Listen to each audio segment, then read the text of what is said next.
So you can see I already have some markers laid out, and I've already got them grouped into color families.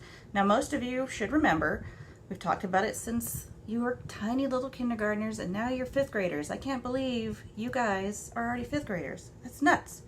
So I guess a lot of you are probably realizing, oh, Miss Schock has her cool colors in a group, her warm colors in a group, and her neutral colors in a group. Those are 3 color families right there: neutrals, warm, and cool. Now let's take the neutrals out and we'll make ourselves a little color wheel, right? So it goes purple, blue, green, yellow, orange, red. And what about all those colors in between? We've got our primary, blue, yellow, and red, and our secondary, green, orange, and purple. But in between those are some different colors.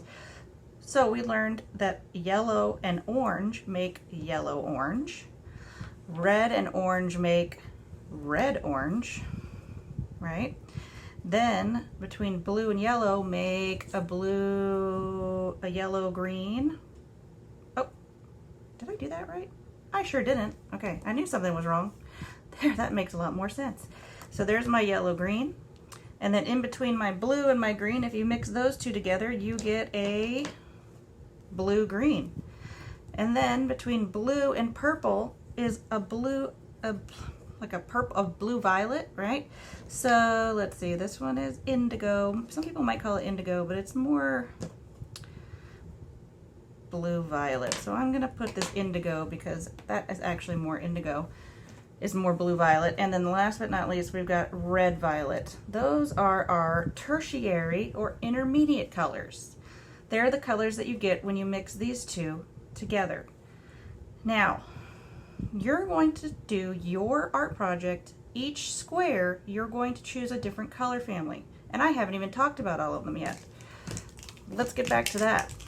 There's another group of colors called monochromatic, which means they're different tints, tones, and shades of the same color. So if I had a lot of different green crayons, I could choose to color one of my areas in my design with nothing but greens, and that would be considered monochromatic. Okay? So we've got monochromatic,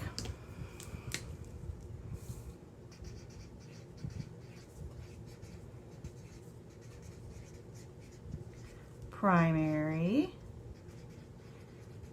secondary, tertiary, or intermediate, neutrals, warm, and cool. These are all of your choices of what you can do for your coloring. What you're going to do first is you're going to take a black marker or Sharpie, whoop, and you're going to trace over your design with the black marker first. So let's start there.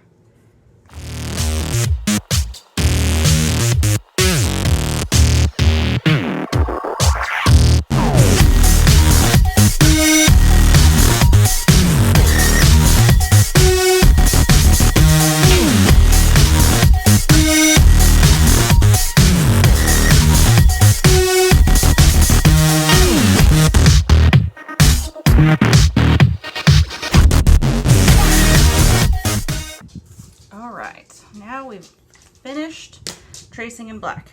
Now you have 4 quadrants, 1, 2, 3, 4, and you're going to choose a different color family for each section. So for this section, I could do all warm colors, I could do all cool colors, I could do primary, secondary, any of those from the list that we talked about. Okay, so let's say I'm going to do this square right here with, let's do warm colors. Warm colors. I like warm colors. Now I'm going to use color pencils because I really love using color pencils, and you can do some really beautiful things. So we're going to do this section right here, and I'm going to start by coloring in this center section.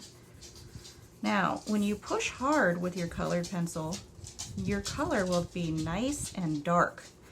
This is what we're going for. We don't want light pastel-y coloring on this project. We want it to pop. We want to see it. So I'm pushing pretty hard with my color pencil, and I can go in circular motions, which is called burnishing. It actually, the friction from your pencil on top of the paper, when you rub it quickly and press hard, it melts the wax of the color pencil to give it that solid appearance, so you don't see any of my scribble lines in there. So since this is warm, I can do my J in some pink.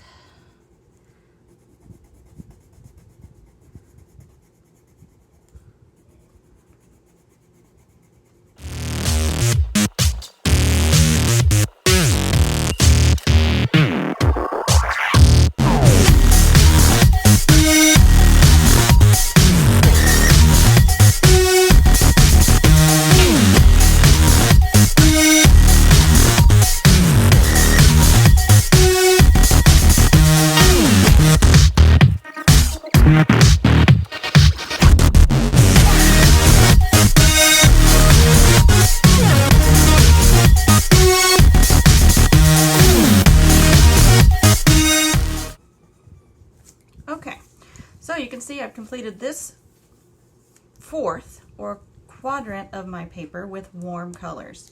Now, if you don't have a lot of colors, if you have a box of crayons, you'll probably have what you need. I know the markers don't really have that many color choices, and sometimes some of you have big color pencil sets like I have, but maybe you don't and you want to create a color. You can also combine colors. So if I'm gonna do, I'll do cool colors on this one. I could put some of this blue, and this time I'm not making it as dark, not yet, because I want to mix my colors. You can mix color pencils and they look really nice and they blend very well together. So I'm going to use this blue and, oh, there's a gray, and then I'm going to use this blue to create a completely different blue. Because sometimes you just want more options, and that's when we start mixing colors like an artiste. If you don't have it, we can make it.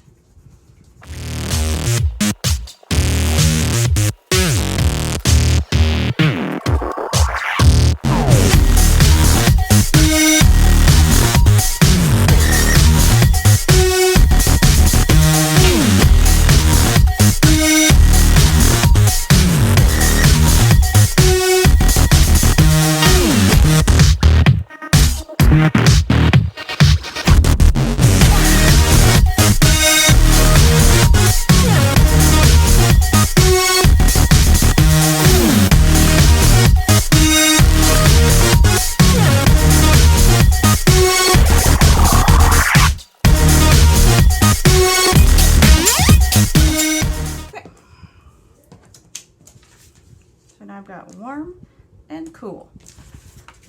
Now you might be thinking, Miss Schott, primary, all I have are markers. Guess what? Not a big deal. We can use markers.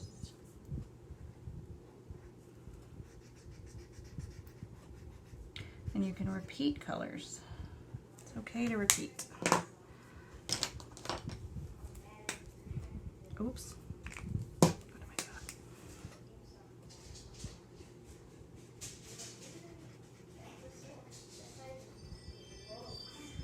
Make sure you take your time coloring and there's no white space.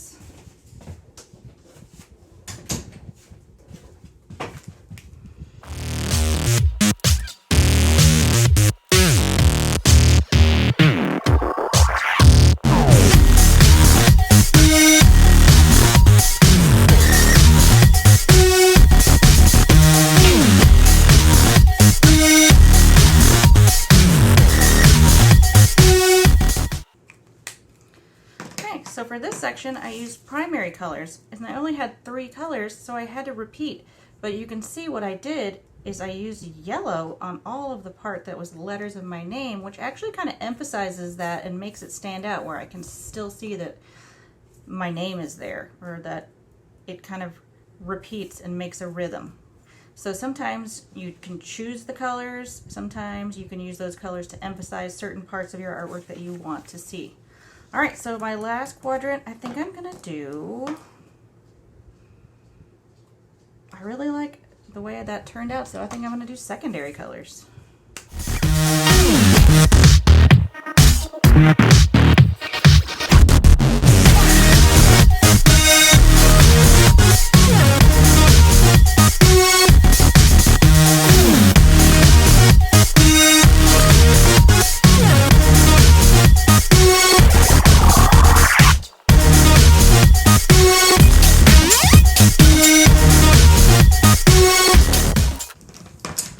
All right, there we go. I have 4 different color families: warm, cool, primary, and secondary.